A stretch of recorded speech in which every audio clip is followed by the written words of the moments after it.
Esses dias, por causa dessas duas festividades que nós tivemos, de Santa Rosa de Lima e também de São Bartolomeu, as leituras do dia não foram feitas, foram outras. Mas eu estou dizendo isso para que nós vejamos que nós estamos agora no capítulo 23 do Evangelho de São Mateus, já a partir do versículo 13. Então, nos dias anteriores, essas leituras, elas foram iniciadas. Mas veja só, esse capítulo 23 do Evangelho de São Mateus é uma investida de amor de Jesus para com os fariseus e também para com os doutores da lei. Jesus começa falando para os apóstolos o seguinte, lá nos primeiros versículos desse capítulo, ou melhor, no primeiro versículo, né? Olha, vocês estão vendo os fariseus e os doutores da lei, eles se sentam na cátedra. A cátedra, para nós, né, hoje também, na igreja, é essa cadeira central que o sacerdote que preside e celebra, chama-se cátedra. Ou bispo, né? É por isso que vem a palavra catedral.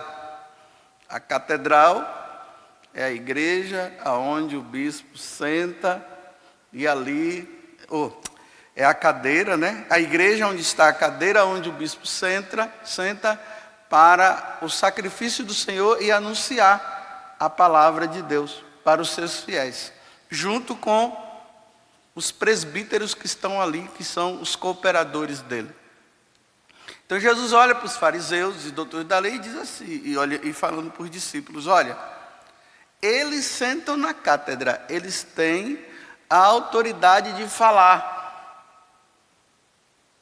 de meditar, de trazer os ensinamentos da Torá, eles têm essa autoridade. Aí Jesus agora adverte, façam o que eles dizem, mas não façam o que eles fazem. Então aqui Jesus está dizendo, eles falam a verdade, mas na prática eles não vivem aquilo. E aí que Jesus vai dizer, né, que eles colocam fardos pesados nas costas dos outros e eles mesmos não conseguem carregar. E agora Jesus olha para eles e diz assim, ai de vós, mestres da lei e fariseus hipócritas, é isso que vocês são, porque vocês fecham as portas do reino dos céus para os homens e vós mesmos não entrais.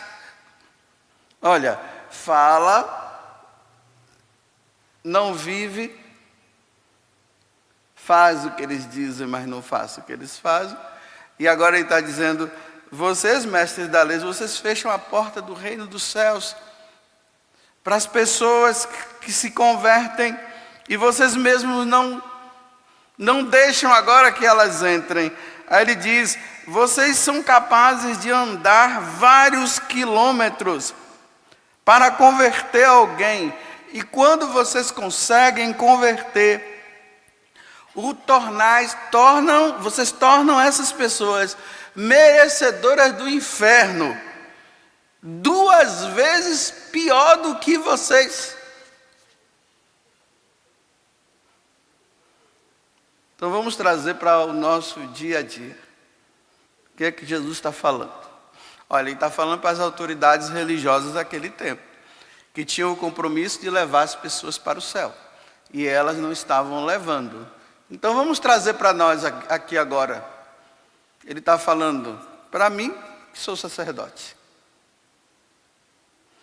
Ele fala para os religiosos, para as religiosas, para os bispos, para os missionários, para as missionárias, ministros da Eucaristia, aquele que faz parte da pastoral do batismo, aquele que faz parte que estão à frente dos encontros de casais, os líderes da igreja. Então vamos lá. De repente, um líder da igreja, ele chega, fala para um fiel e diz assim: olha, você não precisa se confessar mais. Você não tem pecado.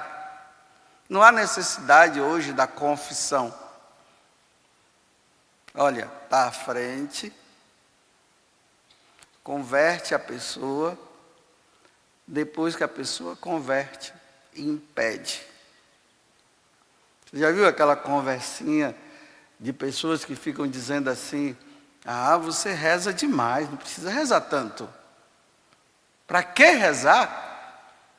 Você tem que agir, você tem que trabalhar, você tem que fazer as coisas. Rezar não, você não precisa rezar tanto. Bem, olha o que está por trás. Se você diz para a pessoa que ela não deve rezar, você está dizendo para ela que ela não deve ir diante da presença de Deus e ficar diante de Deus e conversar com Ele. É só isso que você está dizendo. Está impedindo. Santo Afonso Maria de Ligório dizia assim: quem não reza, não se salva. Sem a vida de oração, como é que nós vamos ter sensibilidade para entender o que é o pecado ou não? Se nós não consultamos a Deus e não ouvimos a Deus, nós vamos entrar numa vida errada, nós vamos viver assim, errados. Aí se faz aqueles encontros bonitos, né? Aqueles encontros, vamos dizer assim, encontros de casais. Aí, aquela organização toda, os casais vêm, aqueles casais que estão ali vivendo uma vida que já não está dando certo. Aí o pessoal faz o encontro. Quando chega no domingo, os casais chegam na sexta-feira, tudo brigado. Aí chega no domingo, tudo alegres e felizes. Nossa, que bom, agora eu entendi, que vida errada que eu levava e tal. Aí quando começa depois a participar dos encontros, aqueles mais do cotidiano, aí eles vão começando a perceber que aquelas pessoas que falaram tantas coisas para eles naquele encontro, elas não vivem, elas estão vivendo erradas e começam a dizer: não é bem assim, não tem problema. Ah, você pode sim usar os contraceptivos, por que não? Por que você não pode usar? Ah, você vai povoar o mundo com tantos filhos, ainda mais que estão dizendo agora que o mundo está cheio já tem gente demais, então vocês não podem, usa mesmo, não precisa ter mais filho, não, um só está bom, e começa, quer dizer, começa a ensinar, fez um encontro bonito, que é o que Jesus fala, vai nos lugares mais distantes em busca dos pecadores, aí traz o pecador. Quando o pecador se converte, agora começa a investir nele para dizer: continue fazendo essa vidinha aí que está bom.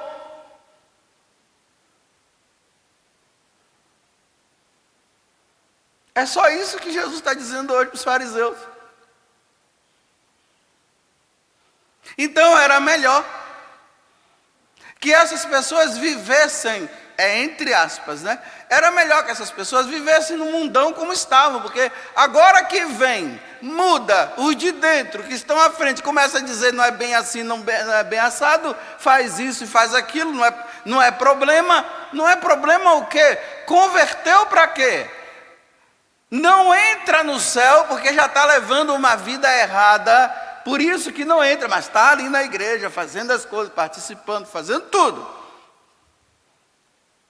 Mas já está numa vida mais para o inferno do que para o céu, e agora começa a acabar e destruir aqueles que estão querendo levar uma vida santa, aqueles que estão querendo levar uma vida em Deus. Aí começa a questionar demais: não é bem assim, não é bem assim.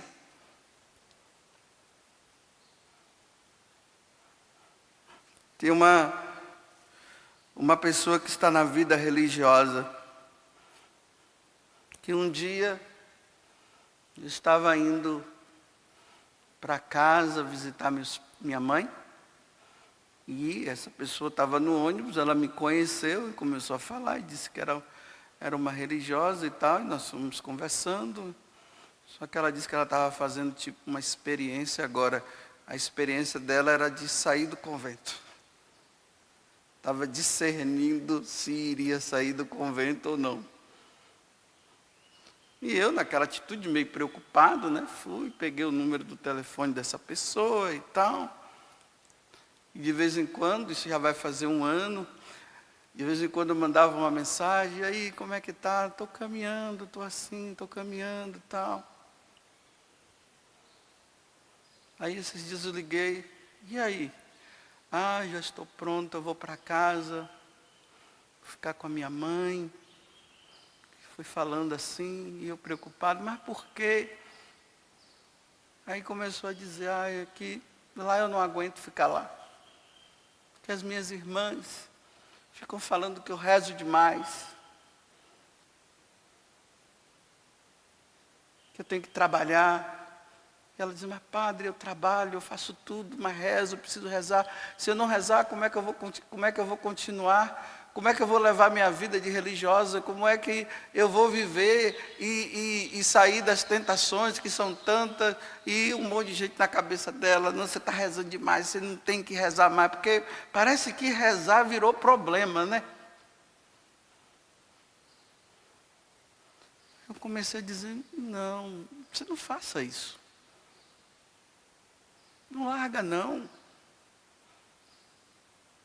Você tem quantos anos de vida religiosa? Há tantos anos, não é pouco não, já tem muitos anos. Não, continua. Você já mandou a carta? Não, não manda, não manda. Agora são as cruzes do nosso dia a dia, são as perseguições. Jesus também foi perseguido, se una a Jesus que é perseguido. Jesus também foi criticado. Mas não larga não, porque você tem vocação. Eu tenho, padre, eu sei, mas não estou aguentando. Vá em frente. É assim. Quem quer viver uma vida de santidade é assim mesmo, é perseguido. Porque aqueles que não querem viver, eles ficam incomodados com o que está vivendo. Então, olha bem, se você está rezando e as outras não rezam, você incomoda quando você reza. Porque as outras querem ver, todas sem rezar. Porque como é que uma esposa de nosso Senhor Jesus Cristo não reza, não está com Ele, não dá um tempo com Ele? Eu não consigo entender. Não, porque tem que fazer um monte de coisa, tem que fazer um monte de coisa. É por isso que tem muita gente doente por aí, porque não tem tempo para rezar, só tem tempo para trabalhar, só tem tempo para fazer. Mas não para diante de Deus. Aí pronto, está vendo? Não entra e não deixa o outro entrar.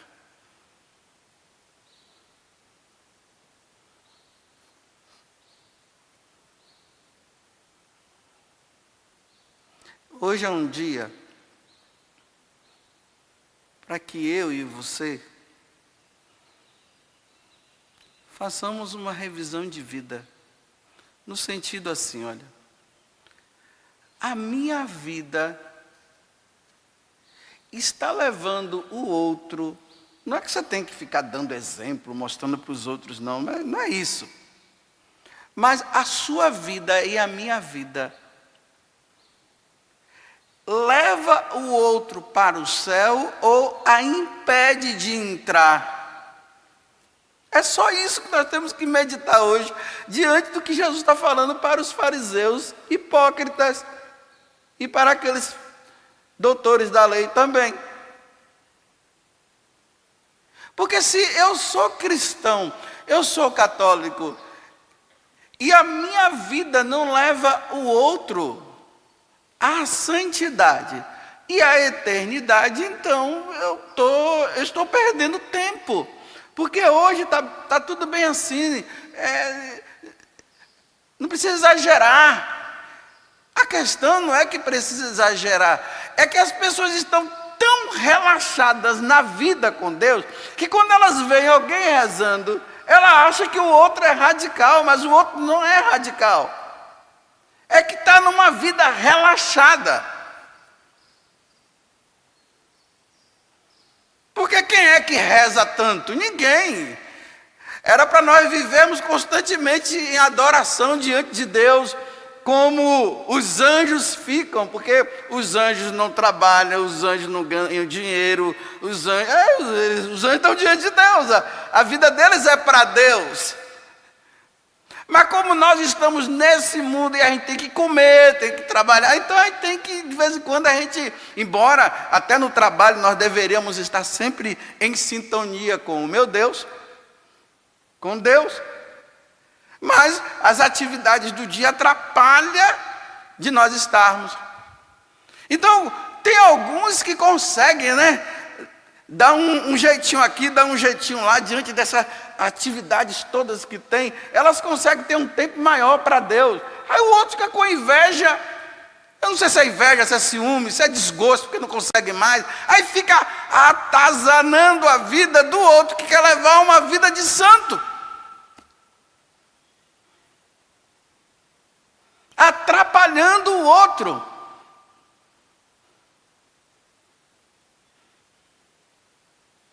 Então tá, ok. Vamos rever a nossa vida, né? Realmente o Padre José Augusto, nos lugares que eu estou, a minha maneira de ser, de agir, ela é uma porta aberta para que o outro entre no céu, porque eu também estou caminhando para o céu. Ou a minha atitude é de porta fechada para o céu para mim, e eu estou fechando a porta do céu para o outro. Bem, mas isso é para quem acha, né? Porque hoje não se acredita mais no inferno.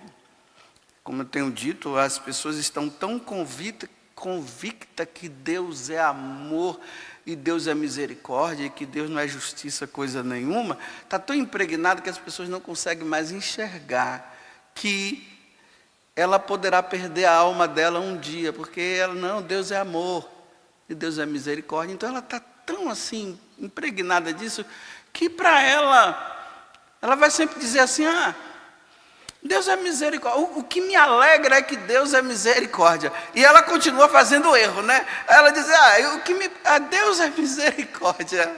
Deus me ama assim. Deus me ama. Eu saio para adulterar, eu digo: mas Deus me ama. Aí eu vou lá, adultero, faço um monte de coisa. Depois eu volto e digo: mas Deus me ama. Sem vergonha. Muda de vida, seu sem vergonha.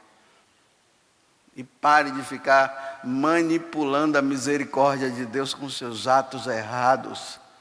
Muda de vida, sem vergonha. Hipócrita. Está brincando com a misericórdia de Deus.